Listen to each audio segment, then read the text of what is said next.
that never ends. The fighter in you brings out the fighter in me. Shake it off and take your corner, time for shout out. The fighter in you brings out the fighter in me. Shake it off and take your corner, time for shout out. Welcome back, friends, again to the Mighty Shout Out Fight Podcast. This is take two. So today I have Vlad Goldenstein from Golden Stars Boxing. We were going to do this podcast last week. Schedules got a little conflicted, but here we are. Vlad, I appreciate you coming in, man. I'm brand new to boxing, so I really appreciate you taking the time here. Thank you for inviting me. Now, I've heard your name. I've known about you for, honestly, probably 15 years. And we'll get into why, because I'm not really sure why. However, the first time we met was only, during the summer. And even right away, you said something about amateur boxing. And I was like, for real? Like, I had no idea. Of course, everybody likes watching professional boxing and the guys who make millions. But as far as I know, and coming from Calgary, we're from Calgary, I'm under the impression the Calgary amateur boxing scene is good, is heavy, it's very talented. So I want to dive into that. The biggest thing about this podcast, of course, I want to talk fights, and I've said this a lot, and I'm not knocking anybody, but any asshole can talk about the UFC. I want to talk about what's happening combat sports locally and in Canada. So in saying that, sir, I'm wondering if you can give us a little rundown of the gym that you run and how you came into boxing yourself. Okay. So the gym is South Paw Boxing. Okay. We opened it together with Warren Grenier. Well, I was teaching from the beginning when I came to Canada. I started with MMA. That's why I knew you. Yeah, Okay. I got sick of boxing for a while because of some certain reasons, I guess. So I walk away from doing that, but you've been in martial arts for a long time. You can't walk away from this. Sure, sure, yeah. That's impossible. So I tried really hard several times, and always end up the same way, all the time back to it. So when I came to Canada, I didn't know anyone, and then from the beginning, obviously, it wasn't about doing anything like you need to get your life together, get the job and all the stuff. But, started I was going to the YMCA, just working out. Okay. And holding pads for one of my sons. And one of the guys looked at me and come and said, "Are you a boxer?" I said, "I was, yes. Right. Can you hold pads for me?" And then that was my first student. When was this? Don't remember. It was 2005, 6. Okay. I don't know. 20-ish years ago or so? Yeah. Okay. It was a while ago. So that kid was from Kyrgyzstan or something like that, Okay. right? So, but he was already professional here. He already trained, and I was. Is that right? I don't know if you remember, there was a gym called Calgary Fight Club. Oh yeah. That's a little gym, and he was training. There was 3 guys holding that gym, Keegan, Frenchie, and Adam. So he said, "Can you train me a little bit, because I'm mostly wrestler, right?" So that kid became my first student. So I come to that gym. He invited me. I just trained him. Those guys look at me and then they said, "Can you train that guy as well?" And that's how it starts here in Canada. Cool. Okay. Little did I know, more and more students and more. So I start getting invited to other gyms. Start doing seminars for MMA. Meet some people. There was one of them was Anderson Goncalves. Oh yeah. He was one of the first guys I met. He was at that time active fighter. He was fighting at that time, and he asked me to put his hands a little bit together, so that we become friends. And then after, we coach people. I was doing striking, he was doing jiu-jitsu, obviously. Right. And that's how I get into it. Nice. And I was training MMA guys, and then it seems like successfully, I hope. I got some good students. One of them become world champion, like World Series of Fighting, the heavyweight champion. Shout him out. Who's that? Yes, Milena Rama. Oh, yeah. Okay. Yeah, he was one of my first and most successful students. Wow, There was okay. Many others. And we just developed long-lasting relationship. So he lives in Vegas now in the States for a while because after he won that inaugural belt for a World Series of Fighting, that was amazing fight. I remember every second of it. He is signed by the organization. Now it's PFL. Right. So he was competing for them. He moved to States. Had pretty successful career. Got injured severely. Got several surgeries, and then end up, going to business school in Harvard. Sure. Okay. So I just I went to his graduation in January. Oh, so just recently. Yeah, he bought me a ticket Oh, and man, a that's hotel, cool. and then said, "Coach, I want you to be there when I graduate." Wow, And, that's cool. yeah, Nice. He is smart kid. Yeah, clearly. Well, when I met him actually at Anderson Goncalves gym, Okay. and then he just he was relentless. He just comes and said, "I want to train with you." And cocky kid, all covered in tattoos, Right, right. looked like a gangster. And I said, "Yeah, sure." And then they just forgot about him. But he started like basically going after me, called me, Yeah. stopped me in the streets, and But that's how you know that's the guys you need to fight. yeah, Right? yeah, he just wear me out. Yeah.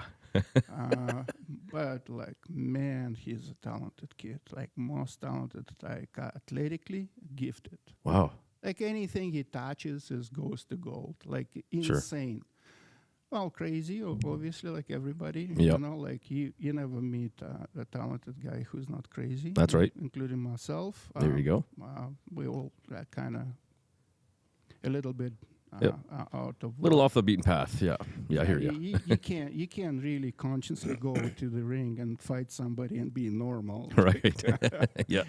Yep. So that's how we started, and that's the rest of the history. And then I have other guys, and then they're pretty good too.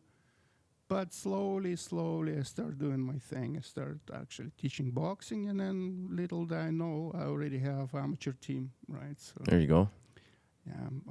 have started working with professional boxers as well. Turned a couple of my guys pro, well, I for a while I was like, I really like professional boxing. I understand the sport very well, and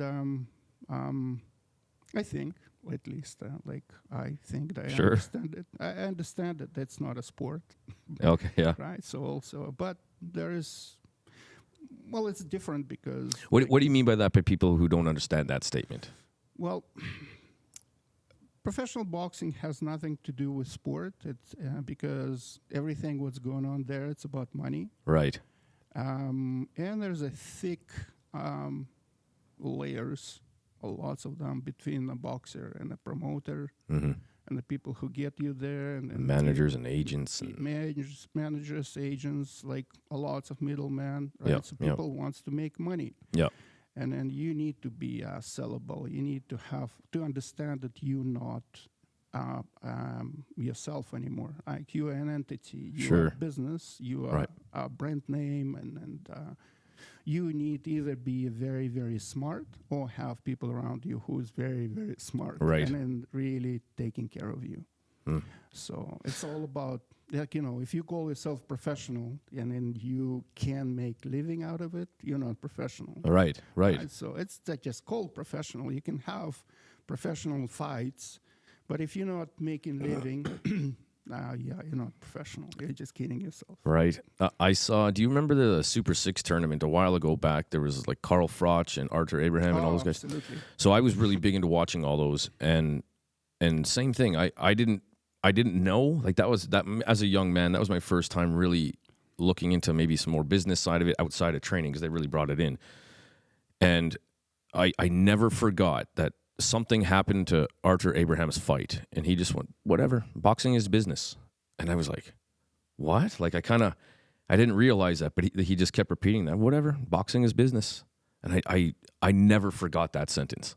That's crazy. Well, everything about it business, right? Of course, there's so much money at that level. Yeah, and then this is why people trying to preserve their zero, right? Right, so right. Undefeated status, because as soon as you lose, so you kind of go back to a drawing board. You just, your value goes down. It's just like a market. Basically it's a stock market. Your name on a stock market, you lose. And then depends also, like some people lose and they gain something, and some people win and gain nothing, because like you can have 25 wins, 25 knockouts, but you're knocking out nobodies. Right. The people who don't know how to box. Right. And then only you think that you're amazing and Right. undefeated, but the whole world knows who Sure. you're beating up to. Right. Right. Or you go and then fight world champion, right? And then you're doing it like, for example, that's a good example, Steve Claggett. Mm-hmm. Right? Shout out to Steve Claggett. Yeah, shout to Steve Claggett, right? So he used to be my student for 4 years. Oh, nice. Right. So, look, I would say that he signed with Eye of the Tiger. Okay. That's the best decision he ever made, and then I hope I was part of the development that led to assigning him, because we fought at that promotion several times against their guys. Okay. But Steve, he's a grinder. He's a guy who fights. He Sure. isn't afraid of anyone. He just goes forward all Sure. the time. Demonstrated that last fight. Yeah, and then people love that kind of shit, Yep. right? Yep. So he went against Lopez, who is like a very renowned boxer. Everybody knows, world champion and everything. Yep. And then what he did? Well, he did lose, Yep. but he went 12 rounds moving forward, and then nobody expect that he's gonna lose. Everybody thought, Right. well, we knew he's not gonna. He's Right. Right. I don't from the beginning. And people ask me, "What do you think?" I said, "I don't know what's gonna happen, but I know he's not gonna go down. That's for sure." Right. They Nice. say, "How do you know?" And the reason I know, we went. Well, you trained the guy for 4 years. You know him. Sure. We went to a training camp. Steve was invited as a main sparring partner for Danny Garcia. Okay. So we went to Philadelphia, and then Steve was his main sparring partner. And then, that's like kind of training camp. Steve was preparing for his fight, and then they saw something because they were preparing for Granadas. And Granadas is very, very similar style as Steve. Right. Very, very kind of resilient guy. Yep. A very aggressive guy. Never was put down by anyone. So...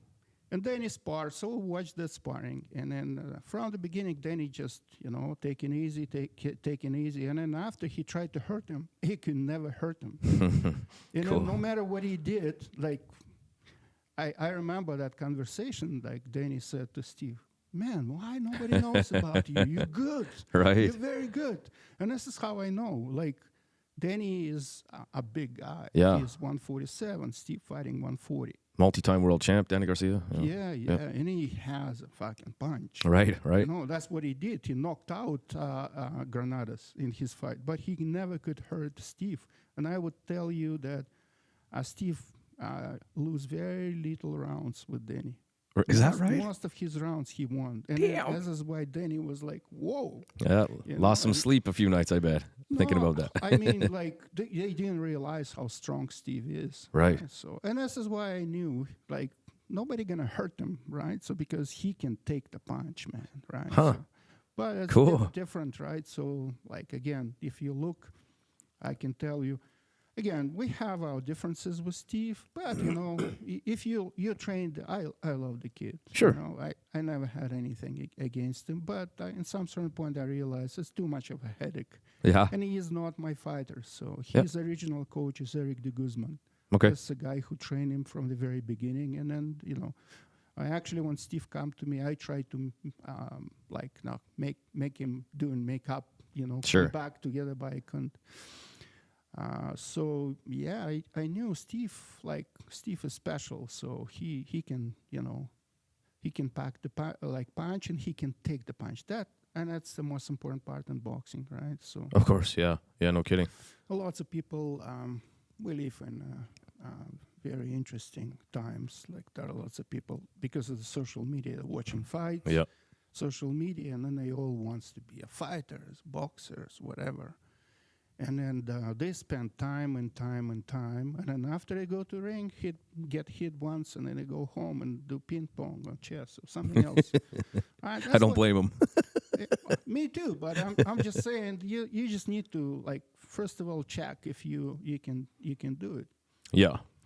And then when we're talking about amateur boxing, so you know, if you ask me what's the toughest sport, like the professional boxing and amateur, and I tell you from 100 times, amateur boxing is a much tougher sport, much tougher. And this is why you can see all those guys who came from Eastern Europe or Cuba or whatever, and they turn pro, and then they're very successful because you can't hurt them.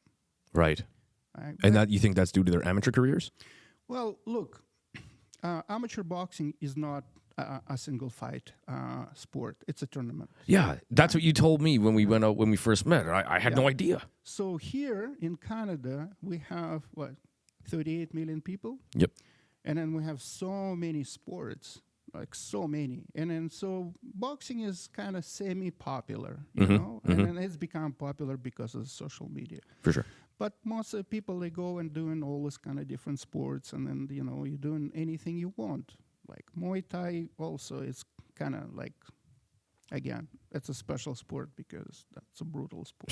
Sure. Right, elbows and Yeah. knees, and that's not everybody can take it. But there's a lot of variety of sports, martial arts sports, kids can do pretty safely. Yep. You know, have protection, and then Yep. it's not a full contact sports. So amateur boxing is a full contact sport, and if you go anywhere except Canada, there is no single cards. Like Yeah. when I came to Canada, that was for me like, wow, they're fighting once. That's interesting. What an easy day. Yeah. So this is why you see those Ukrainian guys coming in, and then they have like over 200 fights, right? Yeah. So everybody, wow, because here in the season you have 10 fights, it's a successful season. Sure. Like when I was boxing 50 fights, it's not a successful season. You know, 50 fights is not. no, because if you're winning, if you are good, right? So your tournament's at 4 or 5 days, right? So I had once 3 fights. That's once. Once. That's it. Holy, okay. Okay. Every single time, like it's a 4-day, 5-day tournament. So basically the whole week. And then the way you fight, so you go to tournament, you come back, 2 weeks off, go back to new tournament. I see. And then so when you sit with your coach, you have a list, and he's saying, we're going here, here, here, here, here, and here. This, and this one, you need to win, right? That's a conversation, right? So, okay, yes. And then you go. And so since we're on that subject, where are you from? Where did you learn boxing?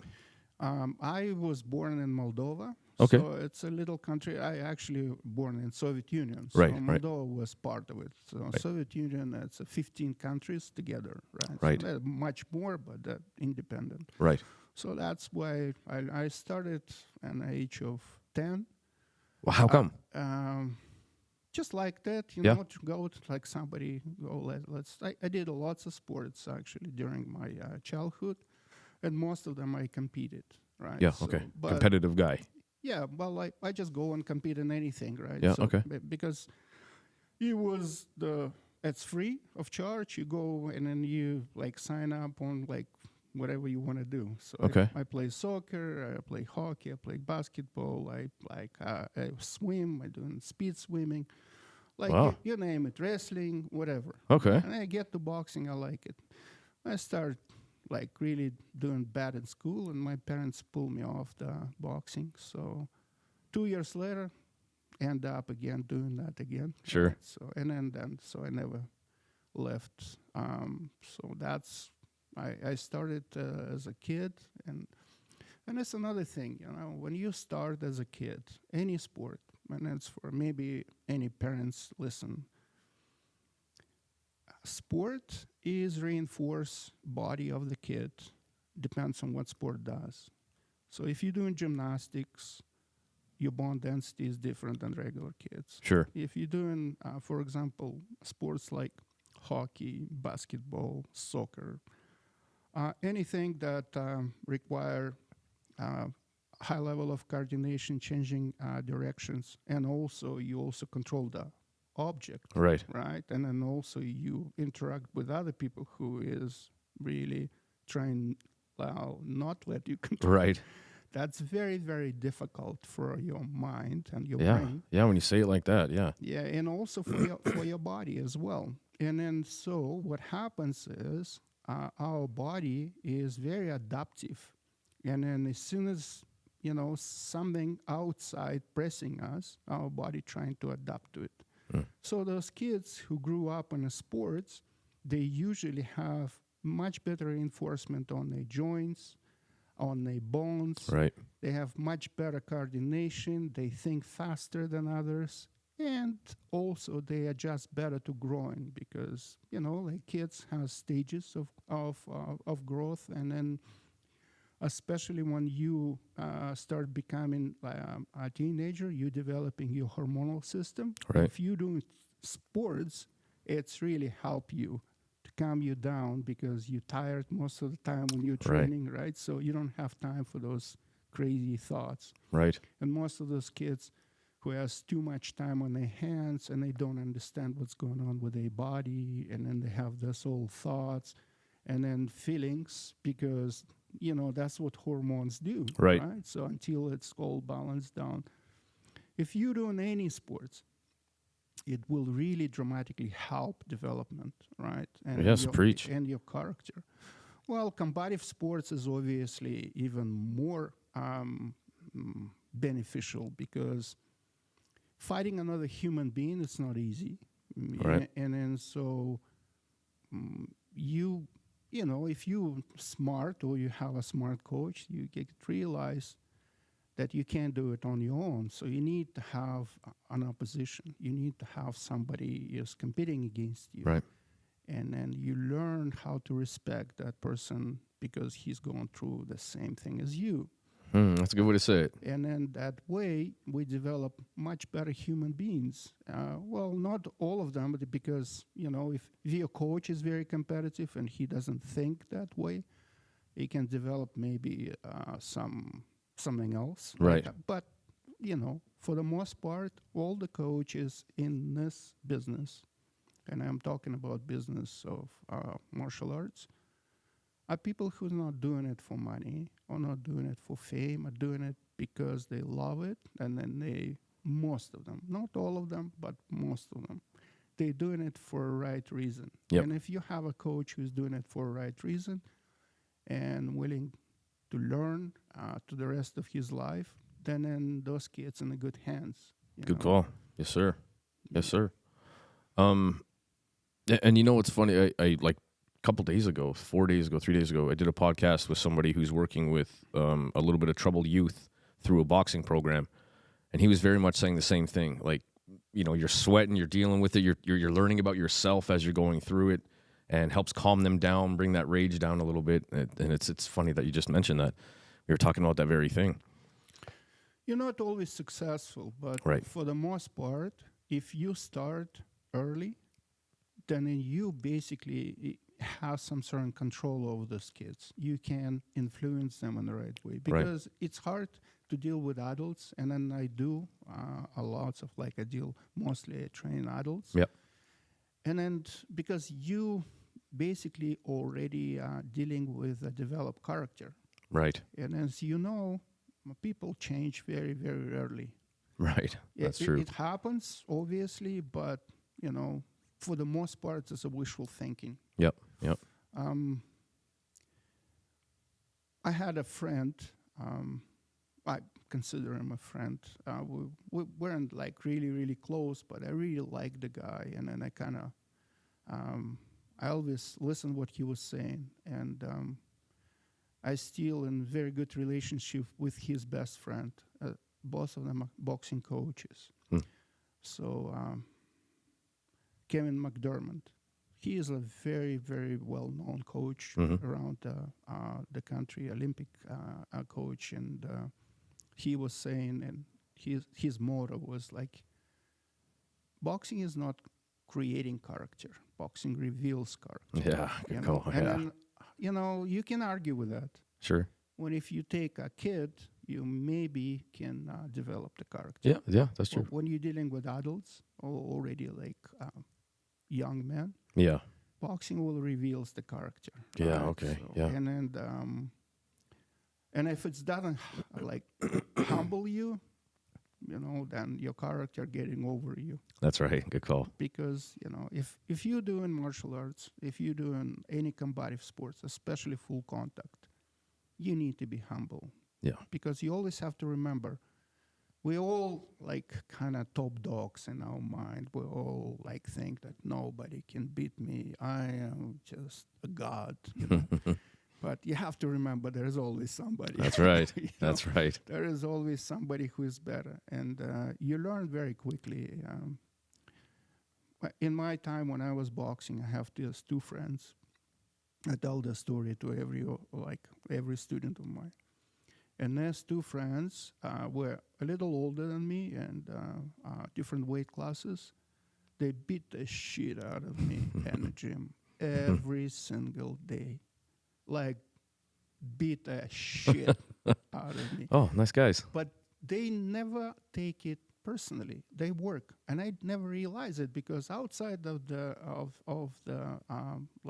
gym, we're friends. We're like hanging out together all the time. They always taking care of me, and then they nice. As soon as we go to the ring, just like they don't recognize me. Right. It's like another guy. And then I never understand, like, how you like, I'm your friend. Why are you beating me up, right? So, and then they always say, hey, my coach said to me, you work in the ring, right? It's not friendship. It's not you work. Right. You're doing what I told you to do. Don't think about who's in front of you. And then I realized that. But when I go to the ring, I remember that they can, at least two guys I know for sure Right. that beat the shit out of me. But as soon as I get to the ring, like something switch, and then I become, oh yeah, like nobody can touch me. I am like invincible there. And this is what I think most of the coaches, they're doing it because the ring is a kind of, I don't know, for me, it was a safe place. The ring. Yeah. Because you go there, just only one guy. Sure. You know what I mean? Yeah. It's just only one guy, and it's going to be fair. Right, So right. He doesn't have a bunch of friends behind him. And then he's the same size as me. And then for me, I just look across the ring and I thought, that is just impossible that one guy can beat me. Especially after your two buddies there, hey? Yeah. Yeah, exactly. But, it's like I get beat up on the street plenty Right, in my right. childhood. But the idea is, for me, it was there when I enjoy myself because most people don't realize that, you build this shield around yourself, a kind of mask or whatever, hologram, if you will, of like your personality, your character, whatever you think you are, and then presentation basically to Sure. others. And most people, they build that shield instead of building actually a core. Good call.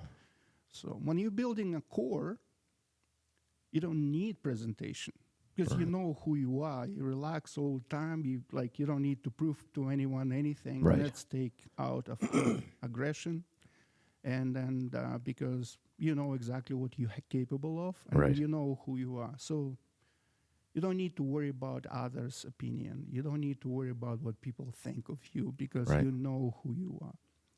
But when you have that shield, then you're very sensitive, about what people think about you because, like, how? You don't like my presentation? You don't like that picture? It's so beautiful. You go to the ring and all this shit comes out of you. Because Right. you don't have time to hold that shield. Right. You have to take That's a care good way to say it. of the Yeah. business, right? So, and then this is why when Kevin said it reveals your character, that's what it reveals your character because you have no time to protect that. Yeah. You can see how people enter the ring, they doing all this kind of shit, they, acting tough, and as soon as they go to the ring, they don't have time for that. And people who try to do that usually regret it. Sure, right? sure, yeah. You look like a fool. Of course, because you're doing all this kind of presentation, and the guy just very serious across the ring, just beat the shit out That's of him. right. And that's end of it. And that's why I like combat sports, because as soon as you get to a combat, then you can't pretend. Sure. Like you don't have time and then energy. Yeah. And then this is why we're not building our core consciously, right? So obviously it depends of people around you who understand how to navigate you, how to help Right. you, and then what to say, and how to help. The lifestyle outside of the gym. Yes, yes, and then like obviously parenting, it's very important. Friends, the choices, and everything. But then again, like most of the people who come to the gym as an adult, they're insecure. And then they want to try it because they don't feel safe. They don't feel like, this is why I think lots of people, like right now, that's a culture of working out, right? So become a big, like strong. You get addicted to it in a way. But most people, they just want to look big and strong, and then so they feel better. Yeah, you yeah, know? Like clothes. Yep. When you're wearing like shitty clothes, and people feel like, I don't feel good. And then Right. you're wearing the good clothes, and you finally feel good about Yes, yourself. sir, Right? yeah, So yeah. it's a shield. Yeah. In a way. Yeah, right? good call. So, Yeah. hey, you look the guy who has billions of dollars. He doesn't really care what he's wearing. That's right. Whatever he's wearing, everybody thinks it's like new mode. Let's do that as well. Right. That's Because right. he doesn't care. Yeah. He can afford to buy the whole entire country. So That's right. I don't care what you think. yes, for other people, that entourage, that accessories are very, very important. I'm not blaming anyone. Like, I'm just like everybody else. I'm just saying that sports, like combative sports, they give you more than just clothes. Right. Because what happens under clothes, what you're able to do, and as a coach, you have to remember that you're an example for your kids, and then all the bullshit you doing outside of the ring, outside of the gym is very, very important, because you can't tell somebody don't smoke, don't drink, don't do bullshit, and then go outside and do. That's right. Yeah. And then so they look at you and say, so you can't do that. All right. It's just like a parenting as well. That's right, I yeah. tell my kids, don't smoke. And then just, That's right. and then smoke. Like, kids don't care what you're saying. Yep. They see what you're doing. Yep. Like, you'll tell them, like, you need to respect women, you need to that, and then they beat up your wife.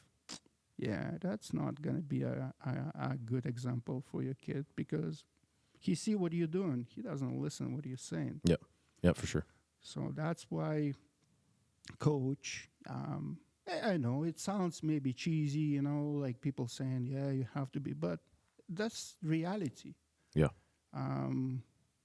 For the most part, sometimes you're putting a lots of thought on your presentation, what you're saying, but people don't hear it the same way as you hear it in your head. Yeah. Right. Yeah. So some people overthink it. Some people just don't pay attention. Yeah. But the actions, no, they don't miss that. That's right. Right. And with and same thing with fighters. Like I like you said, it's almost like parenting. I call them my dysfunctional family. I'm going to see you happy. I'm going to see you sad. I'm going to see you cry. I'm going to see you hurt. I'm going to see you bloody. I'm going to see you bloody up someone else. Like we're going to see it all.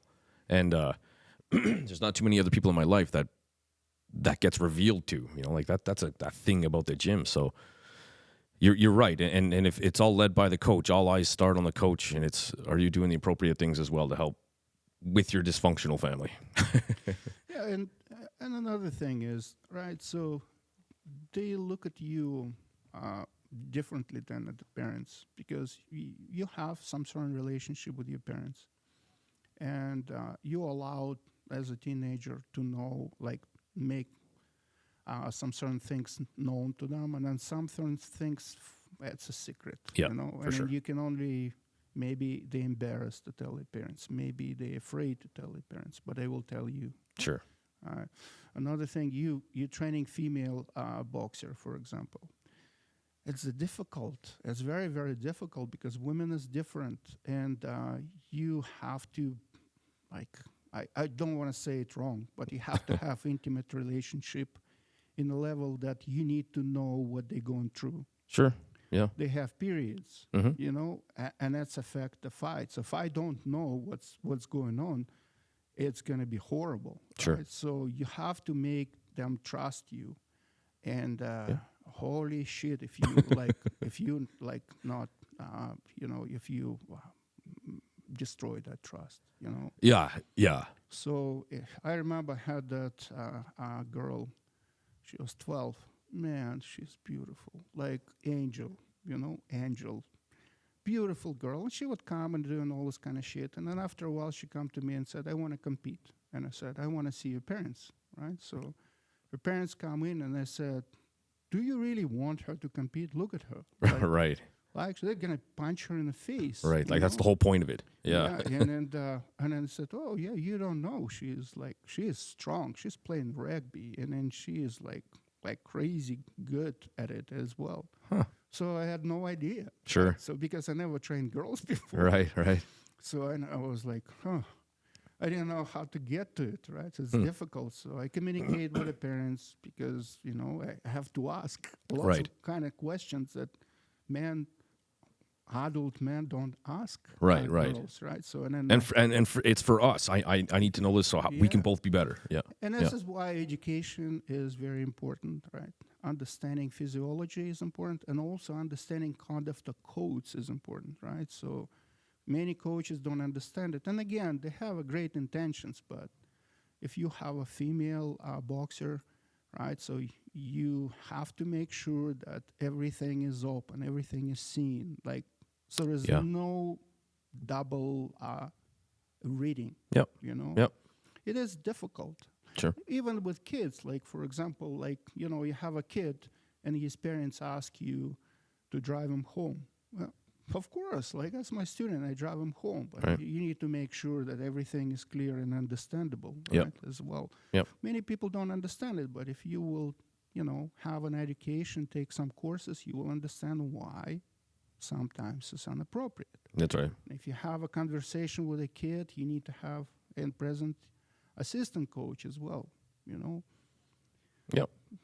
As I said, we live in just very interesting Yep. times. That, like in the old times, it was everything kind of much easier and simpler Sure.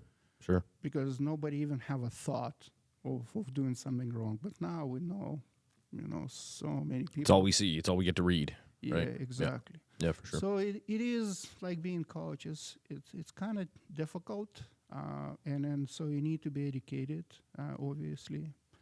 When it's come to, like, you know, you're not just a coach. You're a coach, you're a father, you're a brother, you're a friend, you're a physiotherapist, you're a chiropractor, you're a doctor, you like whatever, philosophy teacher. Yeah. Yep. Therapist. Yeah, Yep. therapist for many psychologists. Yeah. Because and then you have to have a knowledge, right? So, Right. like,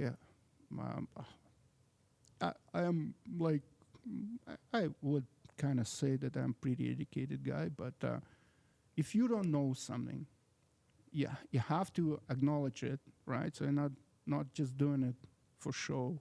Right. Just say like, if you Excuse don't me, know, just Right. send Just the say guy it. to a professional, Right. right? So don't do anything stupid, and that's another thing, is right, because sometimes you put the guy get nose dislocated and you put it back, right? But if you know how to do it, that's good.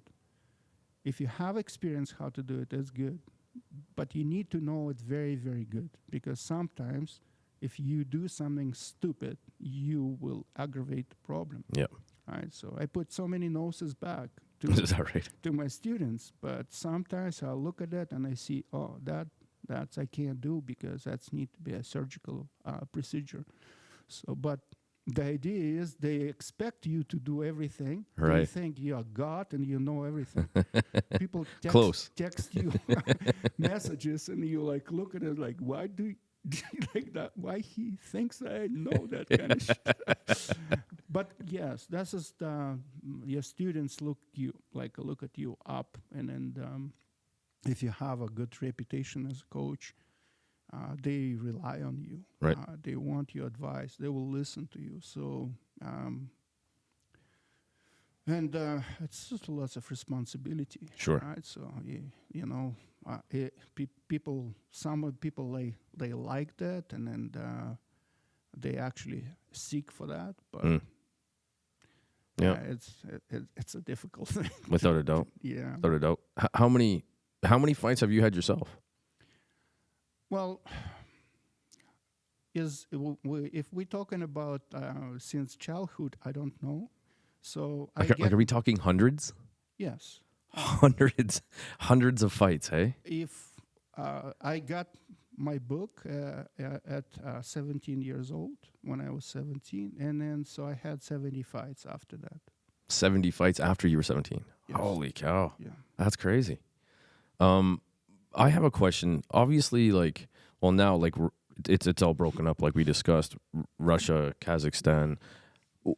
Why are they so strong at boxing? Why is that area of the world so strong? There's several reasons. First of all, like, in order to understand the idea, you need to understand the basic idea of education in Soviet Union.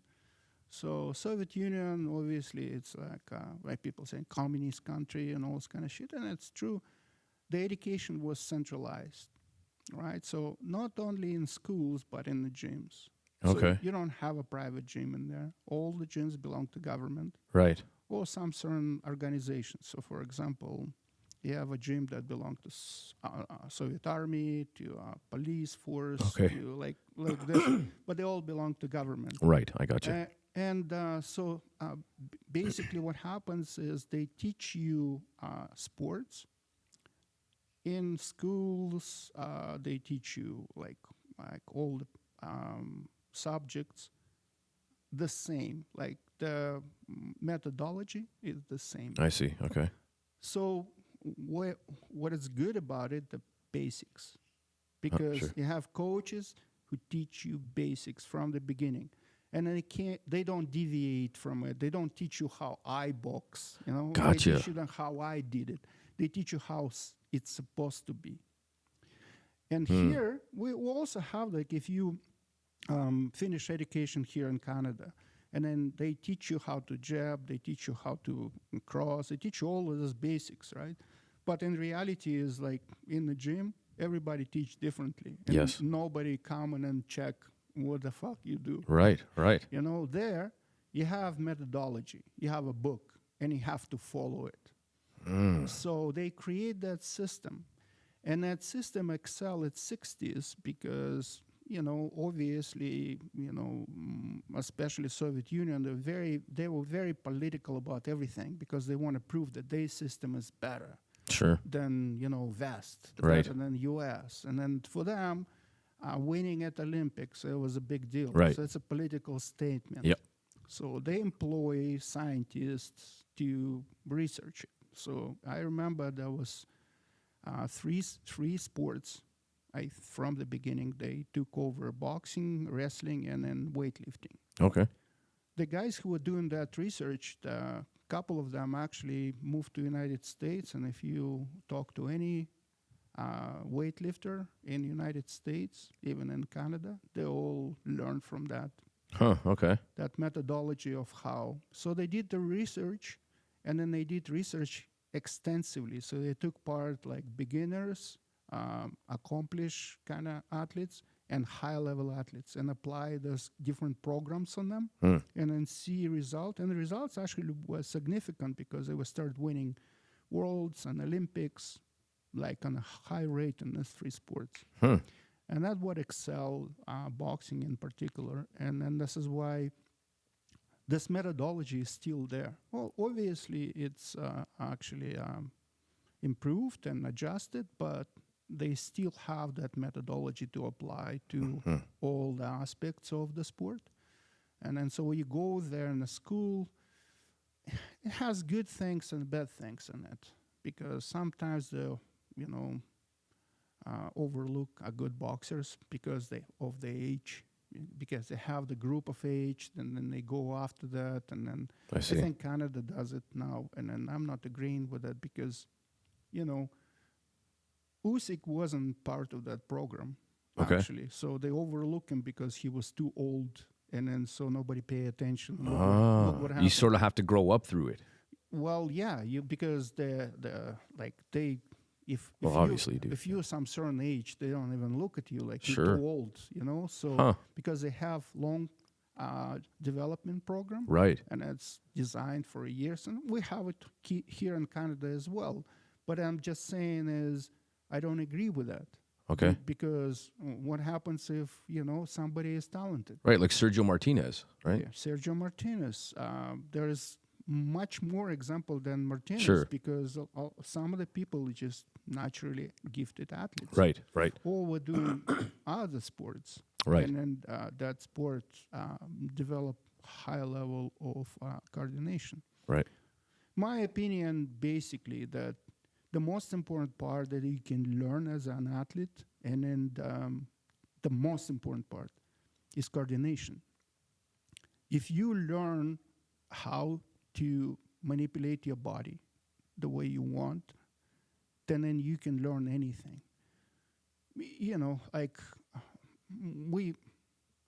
we cherish artists from Renaissance, you know, Leonardo da Vinci, Michelangelo Buonarroti, Raphael di Santi, all those big names. And then, so what is most common between all those huge artists? They didn't think about technique because their technique was impeccable. They can't do better. Gotcha. Right? So now they use their imagination to create whatever hell they want because they have perfect tool case Right. to do it, because they don't really limited by the skill level. Right. Me and you don't have to think about walking, we walk. Yes, Right. exactly. But in sport, there is general coordination, so athletic abilities, and a specific coordination for each sport. But in order for you to develop specific coordination, you need to develop first basic athletic abilities. Right.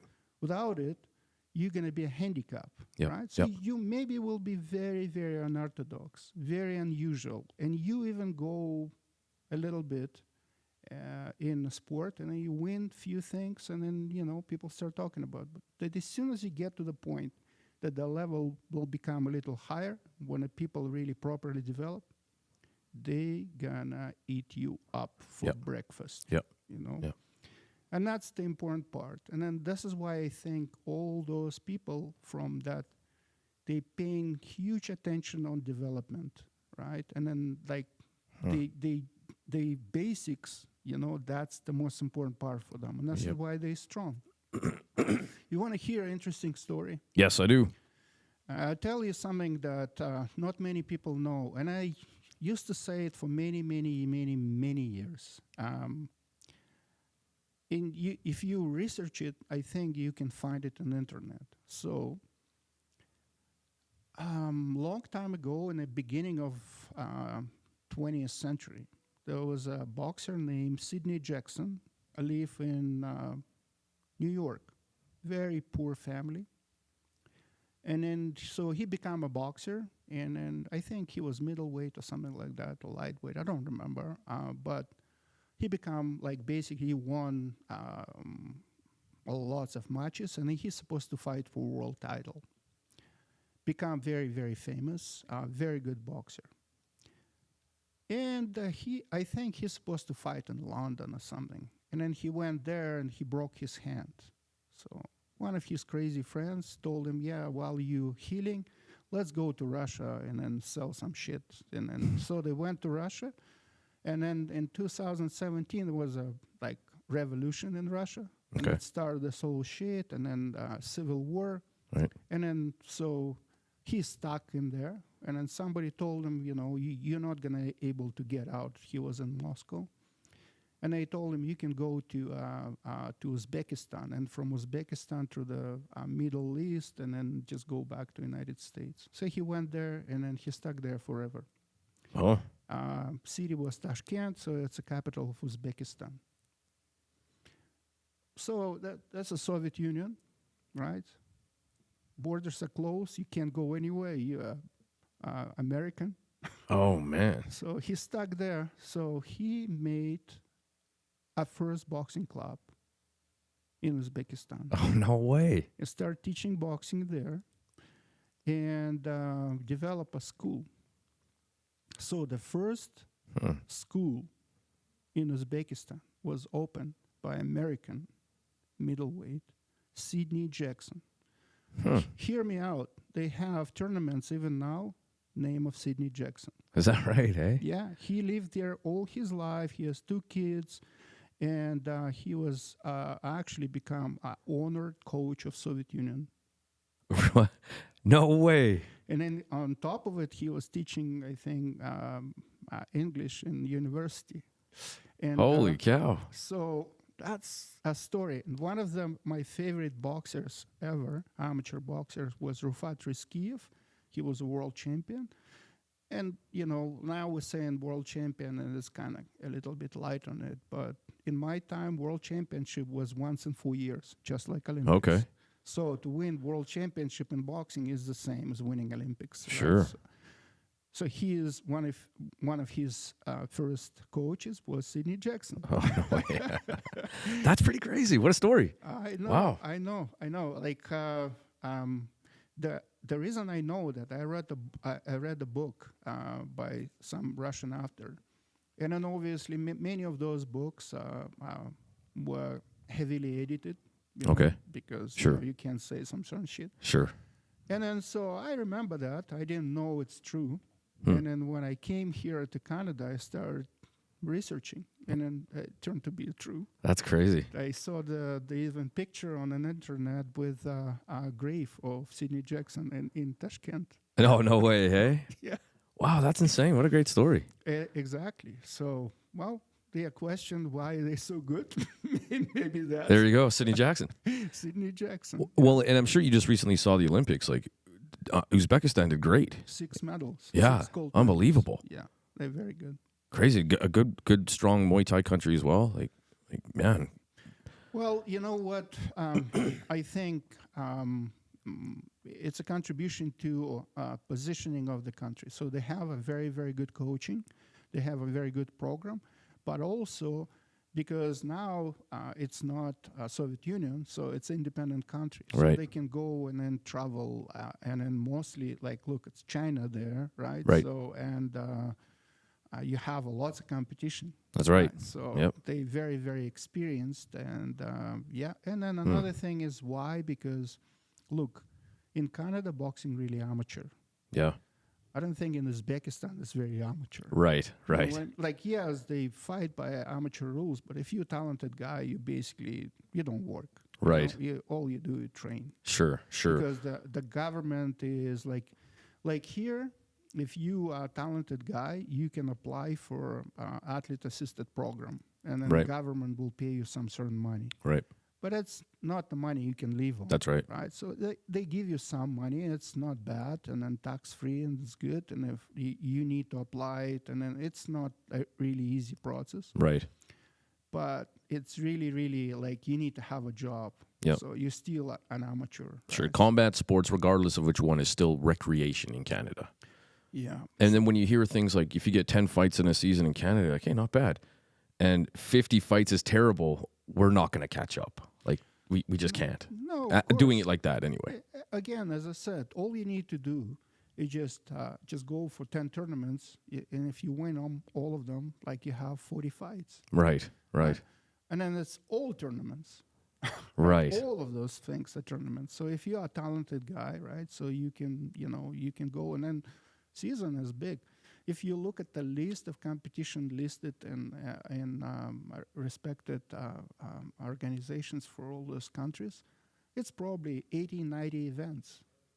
Okay. Right? So they can participate to, and then also they can go to Like Uzbekistan is not a huge country, but they can go to another country. Like they go to Kazakhstan, they go Right. to Russia, they can go to Ukraine, they go to Turkmenistan, Right.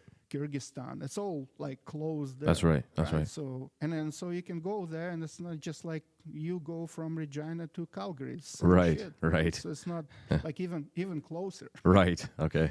So this is why they have a huge advantage, and also like a team. If you make a team, you travel, and then all expenses paid right by organization. So you don't need to worry Right. about food. You don't need to worry about money. Just go train. Yeah, just train and then fight. Yeah, Right. yeah. So, and again, they have a very good program. They have they really said it like we do too, right? So if you are a good coach, you have your, off program, you have pre-competition program, competition program, post-competition program. You have phases of training, and then if you follow it, you will see results. Right. But they just follow it religiously. It's not like question if you want to or not, right? Okay, So, okay. Yeah, and then so the coaches are taken care of very well as well.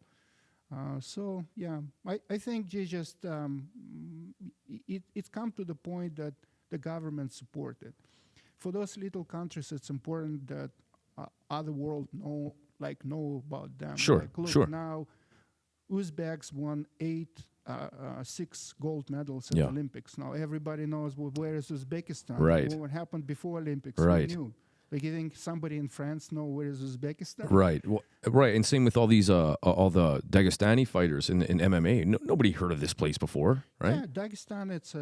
It's basically like a province in Russia, but Right. reality it's just it's a autonomic republic, right? So it's part of Russia. Right. Right. They speak different language. They have different religion. They have different everything, right? Mm. So not Russians by any measure of imagination. Right. They call them Russians, but they're not Russians. They're Sure. Dagestanians, Right. Right. right? So or Chechens, Right. or like there is Kabardins and Balkars, and then there is so many of those people. Dagestan is a country where the wrestling is as a main Yeah. sport, Yeah. right? So every best. kid in the school doing just like in the States, you have some of the states in the United States, they're wrestling states. Right. They have great programs in schools, and Yep. then so if you say, "Oh, I'm from that city," and I'm like, "Oh yeah," like that's another level of wrestling. Right. Right.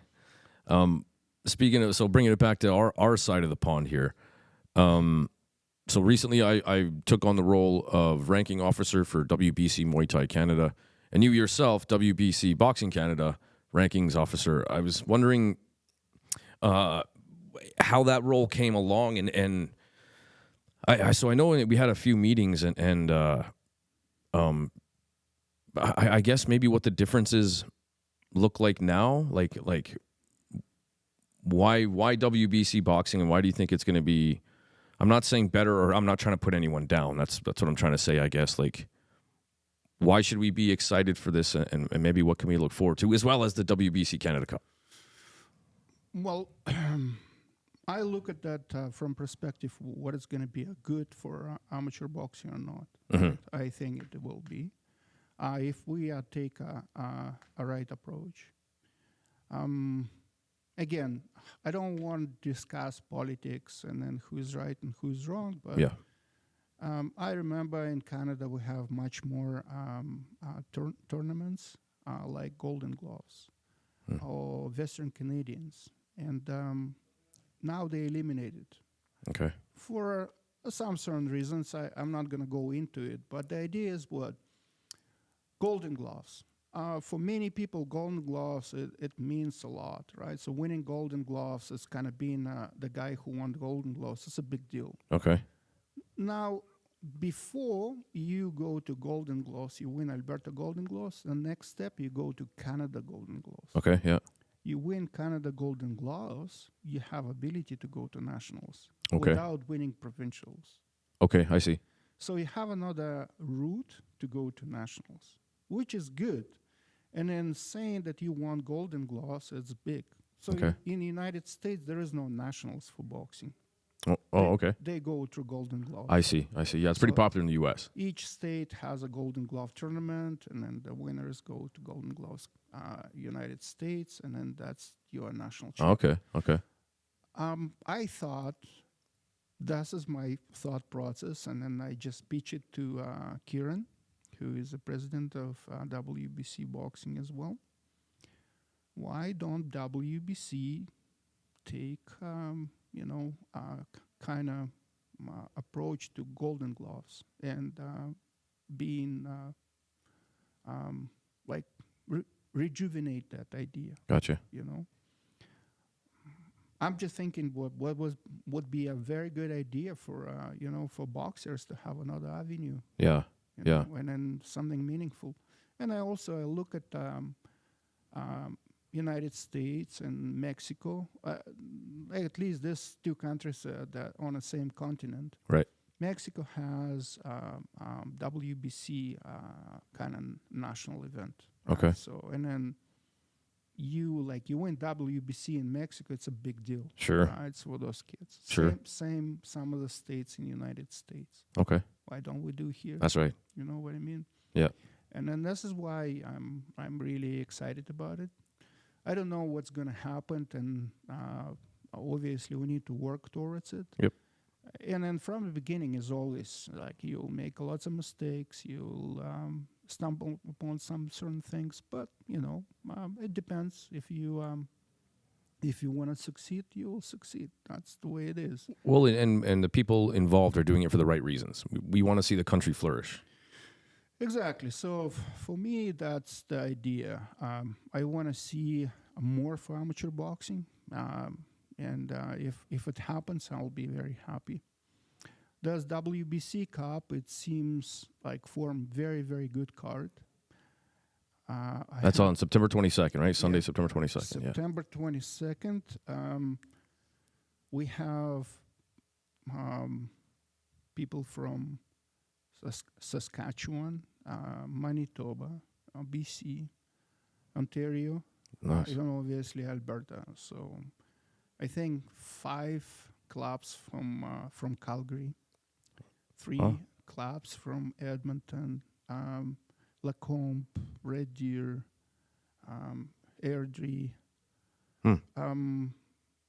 national champions, provincial champions, Canada Cup winners. Really? You're fighting on the event here? All of them, yeah. Oh, good. Okay, So, cool. Like 2 best heavyweights in Canada main event. Okay, sweet. So Donnie Foreman and Nike Blackmore, they fought twice. Donnie beat Nike at nationals. Nike beat Donnie at Olympic qualifier. They won 1. Nice. Right, so they solid 250-pound guys. Ooh, okay. Right, and then shredded. Okay. Not like really like. That's 500 pounds of meat in there. Yeah, and then that's would be awesome. We have several national champions. Some people they went to a training camp now for a boxer. It's like a national training camp. Okay. They coming from training camp right directly to Calgary to fight. Nice. Yeah, Nice. So that's So awesome. fair to say we're going to see some high-level amateur boxing. There will be all of those fights will be open. In boxing, open means it's experienced. Okay. Right? So no novices. Nice. All of the fights are open fighters, and all of them high level. All of them. Nice. Like I can't tell you how many people there are like really accomplished boxers. Nice. Okay. Yeah. Where is this being held? They moved it. It used like it's supposed to be at Great Eagle Casino. Oh, right. Yep. But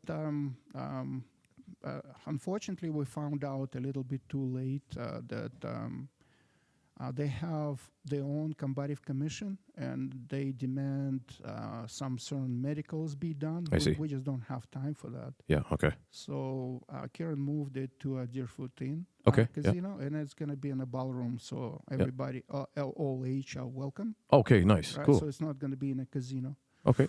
So it's even better, right? So we don't need to worry about it because, boxing is strictly organized and sanctioned sport in Canada. Mhm. And then all the rules is applied by Boxing Canada. And then obviously we in Alberta, so Boxing Alberta. Right. Okay. So we don't want you to have two commissions for amateur Sure. boxing because there is nobody has authority over amateur boxing except Boxing Canada here in our country. Okay. So Okay. if you are an amateur boxer and you trying to fight somewhere else, like you're gonna be suspended.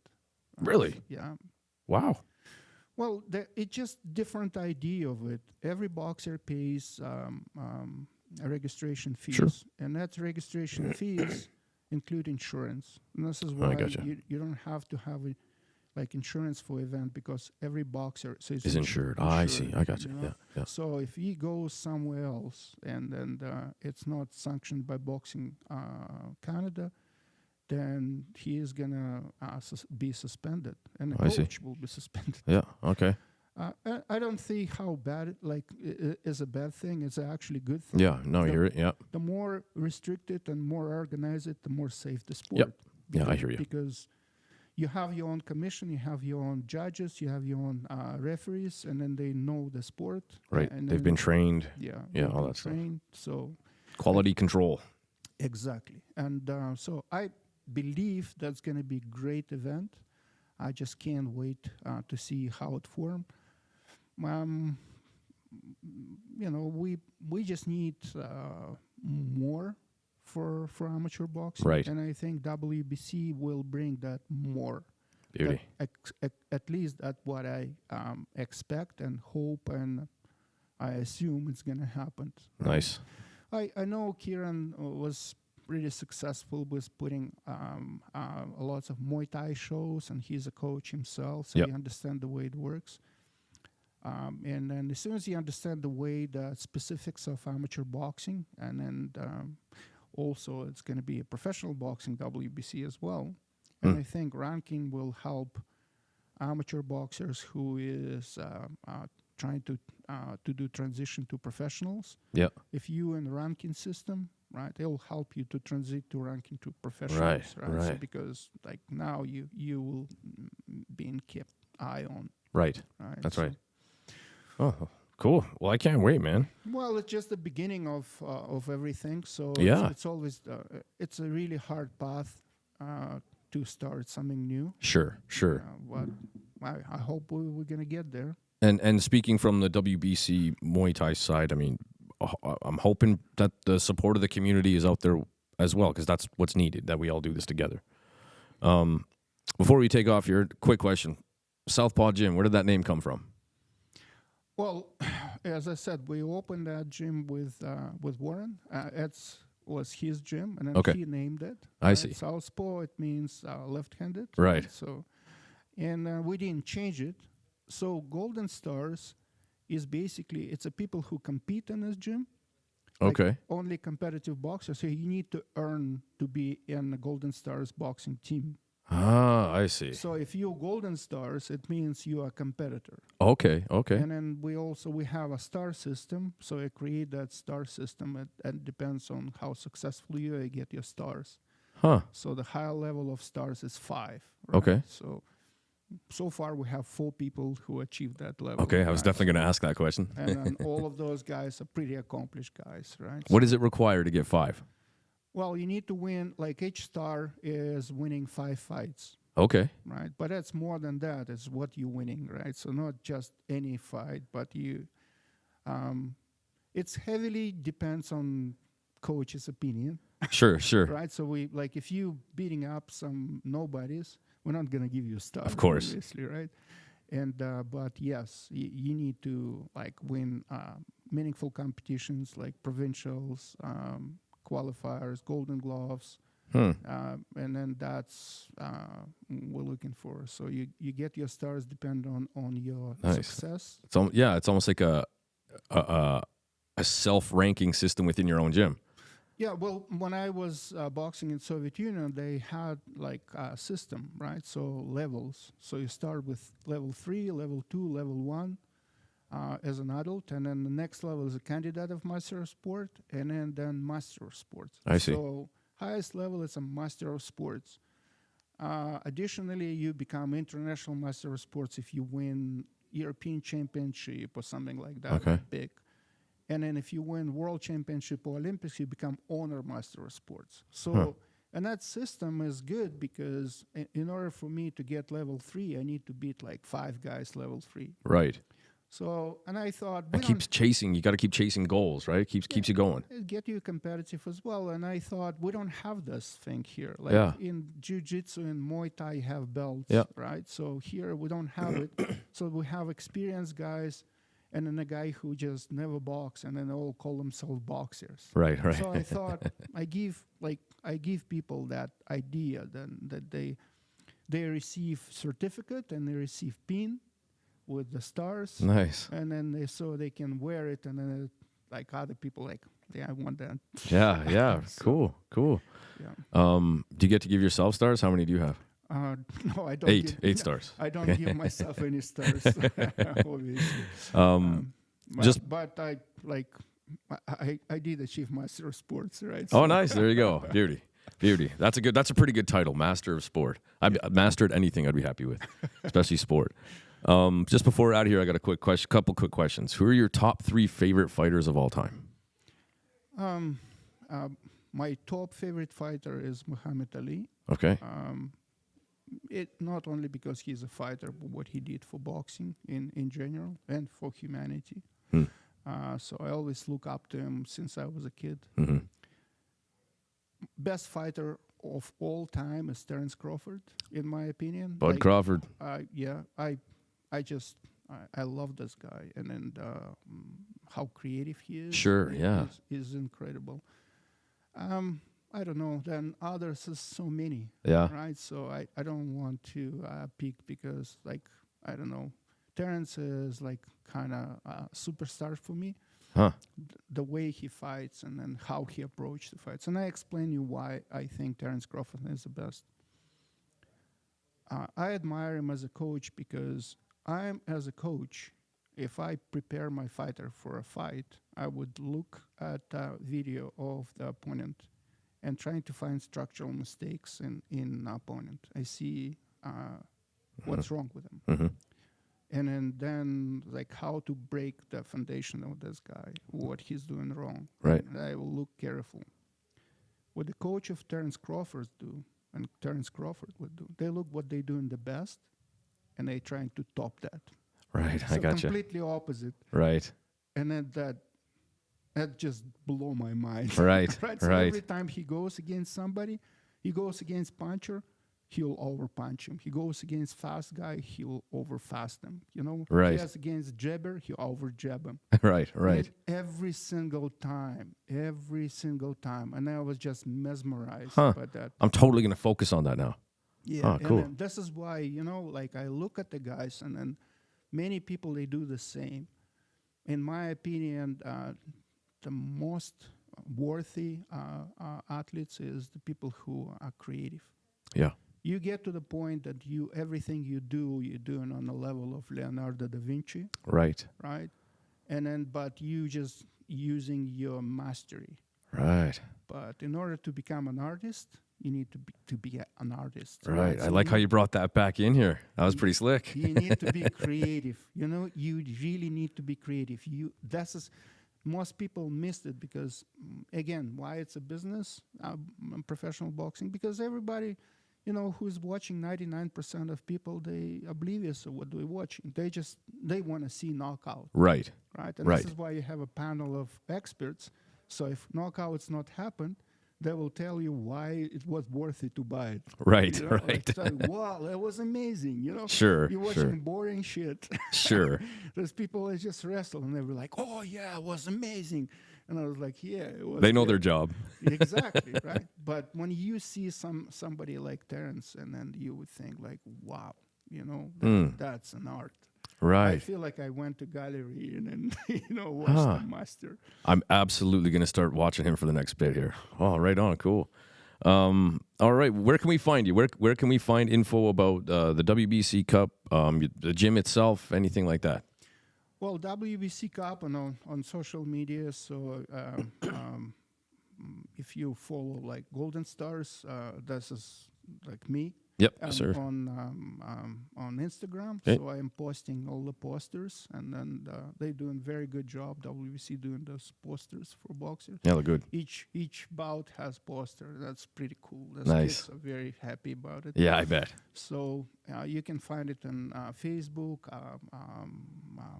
Instagram, and South Paw Boxing is very easy to find. You just type South Paw Boxing, and then it'll pop out on your screen.